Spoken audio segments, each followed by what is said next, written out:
Golden gate bridge एक ऐसा आश्चर्य है जो दुनिया भर में प्रसिद्ध है। ये केवल लोहे और सीमेंट का ढांचा नहीं है, बल्कि एक प्रतीक है जो हमेशा याद रहेगा।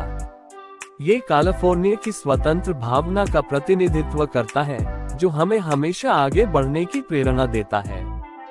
ये वह स्थान है जहां सपने पंख लेते हैं, असंभव संभव बनता है और हर सपना एक नई उड़ान भरता है। गोल्डन गेट ब्रिज इस आदर्श को साकार करता है, एक ऐसा आदर्श जो हर इंसान के दिल में बस जाता है। लाखों लोग हर साल यहाँ आते हैं, इसकी सुंदरता और भव्यता को देखने। इसके विशाल आकार को देखकर वे दंग रह जाते हैं और इसकी भव्यता को महसूस करते हैं। इसके आर्ट डेको शैली की सुंदरता को निहारते हैं, जो हर पल को यादगार बना देती है। ये ब्रिज मानव कौशल का प्रमाण है, एक ऐसा प्रमाण जो हमेशा याद रहेगा। ये किसी भी बाधा को पार करने की हमारी क्षमता का एक स्थायी स्मारक है, जो हमें हमेशा प्रेरित करता रहेगा। 1920 के दशक में बे एरिया तेजी से विकास कर रहा था। लोग नई संभावनाओं और बेहतर जीवन की तलाश में यहाँ आ रहे थे। सैन फ्रांसिस्को एक व्यस्त केंद्र था, जहां हर तरफ से लोग और व्यवसाय आ रहे थे।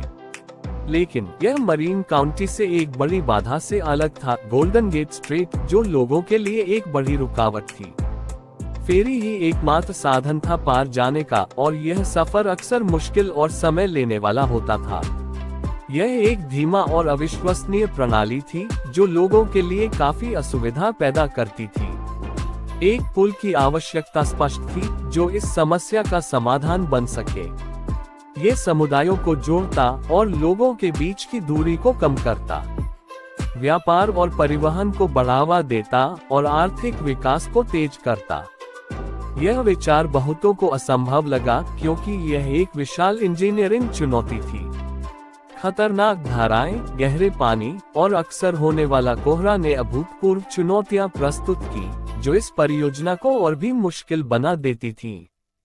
पुल को डिजाइन करना एक बहुत बड़ा काम था। स्थान ने बहुत सारी बाधाएं प्रस्तुत की।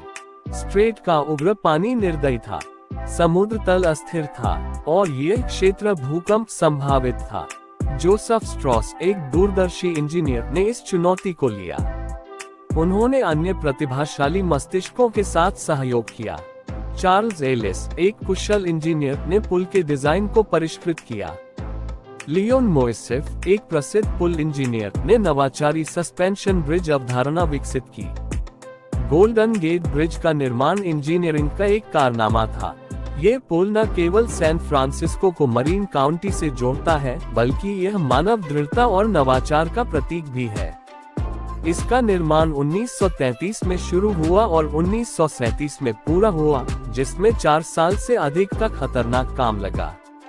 सुरक्षा सर्वोपरि थी और हर एक कार्यकर्ता की सुरक्षा का पूरा ध्यान रखा गया। स्ट्रॉस ने पुल के नीचे एक मजबूत सुरक्षा जाल स्थापित करने की जिद की। ये जाल एक क्रांतिकारी विचार था, जो उस समय के लिए बिल्कुल नया था। इस नवाचारी उपाय ने निर्माण के दौरान 19 लोगों की जान बचाई। ये जाल उनके लिए एक जीवन रक्षक उपकरण बन गया। वे हाफवे टू हिल क्लब के नाम से प्रसिद्ध हुए। ये नाम उन लोगों के लिए था जो जाल की वजह से अपनी जान बचाने में सफल रहे। पुल का विशिष्ट नारंगी रंग, जिसे आधिकारिक रूप से इंटरनेशनल ऑरेंज कहा जाता है, इसलिए चुना गया था क्योंकि वह दूर से दिखता है। ये रंग पुल को कोहरे वाली परिस्थितियों में भी दृश्य बनाता है। इससे ये सुनिश्चित होता था कि जहाज पुल को देख सके, भारी कोहरे में भी। ये रंग एक सुरक्षा विशेषता के रूप में भी काम करता है। इसका डिजाइन न केवल सौंदर्यपूर्ण रूप से आकर्षक था, बल्कि अविश्वसनीय रूप से मजबूत भी था। ये पुल एक इंजीनियरिंग चमत्कार है जो अपने समय से आगे की सोचता था। ये पुल 100 मील प्रति घंटे तक की तेज हवाओं को भी सहन कर सकता था। यह इसकी संरचनात्मक अखंडता और डिजाइन की मजबूती को दर्शाता है। गोल्डन गेट ब्रिज आज भी उस चीज का प्रतीक है जो हम हासिल कर सकते हैं जब हम बड़े सपने देखने की हिम्मत करते हैं। ये पुल हमें प्रेरित करता है कि हम अपने लक्ष्य को पाने के लिए कितनी भी मुश्किलें क्यों न आए, उन्हें पार कर सकते हैं। यह एक अनुस्मारक है कि बड़े से बड़ा चुनौती भी दृढ़ संकल्प, नवाचार और मानव उपलब्धि की सीमाओं को आगे बढ़ाने की इच्छा शक्ति से पार किया जा सकता है। ये पुल हमें दिखाता है कि जब हम मिलकर काम करते हैं तो कुछ भी असंभव नहीं।